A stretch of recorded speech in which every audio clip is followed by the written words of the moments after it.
Pagiging mayor ko, dinibdib ko yan. Wala akong agenda.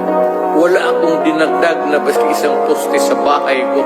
Wala akong bagong kotse. Hindi ako nakatikim ng Mercedes-Benz. Dinibdib ko talaga ang trabaho ko para sa bayan ko. Nung siya pa ang nakaupo, ramdam natin ang kaligtasan. Pagkat dahil sa kanya, ang krimen ay nabawasan. Mga adik inorasan at sila ay pinasuko sa